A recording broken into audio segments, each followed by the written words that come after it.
नमस्कार, मी प्राची महेश. गेले 9 दिवस सर्वत्र आई उदे ग अंबे उदे असा गजर करत देवीपुढे नैवेद्य अर्पण करतानाच भक्त आपलं मागणंही मांडताना दिसले. यासाठी देवीच्या अनेक रूपांसारखेच श्लोक, मंत्र, स्तोत्र, गोंधळ, भोंडला, भारूड, गाणी अशा विविध मार्गांनी भाविक आराधना उपासना करून देवीला प्रसन्न करतात. या सर्व गोष्टींमुळे देवी आगमनाने आधीच उत्साही व पवित्र वातावरणात सकारात्मकता जाणवते. अश्विन शुद्ध प्रतिपदा ही तिथी देवी आगमनासाठी निश्चित आहे. पण देवीचं आगमन कशावरून होणार, म्हणजेच तिचं वाहन काय असणार, हे घटस्थापनेच्या दिवसावरून ठरतं असा उल्लेख देवी भागवत ग्रंथातील श्लोकांच्या दाखल्यातून मिळतो. त्याप्रमाणे यंदा देवी हत्तीवर स्वार होऊन आली आहे. यामुळे पाऊस आणि समृद्धी येते असं मानतात. आणि तसंही देवीची भक्ती करताना भाविक तिच्याकडे धनवृद्धी, अन्नधान्याची विपुलता, मानसिक सुखशांती, आत्मिक शारीरिक स्वास्थ्याची अपेक्षा ठेवतात. यंदा देवीच्या 9 दिवसांच्या पेहरावासाठी पांढरा, लाल, निळा, पिवळा, हिरवा, राखाडी, नारंगी, मोरपंखी व गुलाबी असे रंग वापरण्यात आले. या प्रत्येक रंगाचं स्वतःचं विशेष महत्त्व आहे.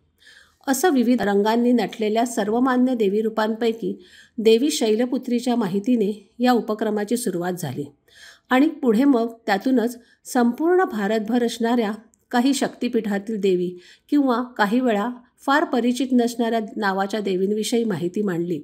आजसाठी भारताचं नंदनवन म्हणून गणल्या जाणाऱ्या काश्मीरमधील पवित्र शक्तिपीठ व त्याच्याशी निगडीत देवी चंद्रांगिनीबद्दल काही विशेष. इथल्या निसर्गरम्य दऱ्याखोऱ्यांमध्ये अनेक धार्मिक स्थळे व शक्तिपीठे असून तेथे भक्त श्रद्धेने येतात. ऐतिहासिक महत्त्वाचं चंद्रांगिनी देवीचं मंदिर हे भक्तांसाठी समृद्धी, आरोग्य आणि शांतीचा स्रोत आहे. श्रीनगरच्या पहाडी भागात वसलेलं मंदिर हिरवेगार डोंगर, नद्या, धबधबे आणि गुहा यांच्या सौंदर्याची अनुभूती देतात.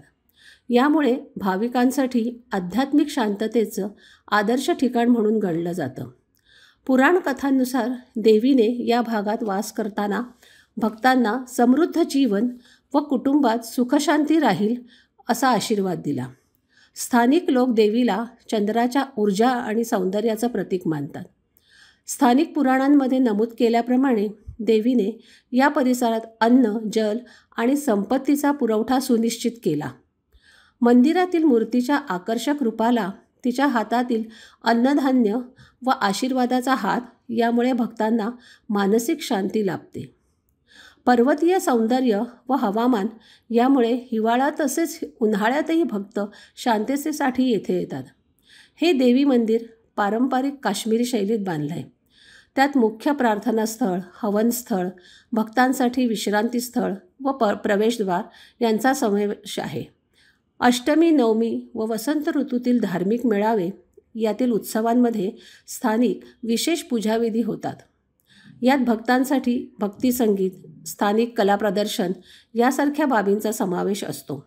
अशा धार्मिक उत्सवातून सामाजिक ऐक्य, भक्ती आणि सांस्कृतिक शैलीचा प्रसार होण्यास मदत होते. मंदिर वास्तुकलेत काश्मीरच्या पर्वतीय निसर्गाचा वापर असल्याने भक्तांना पवित्रता, मानसिक व आध्यात्मिक समाधान मिळतं.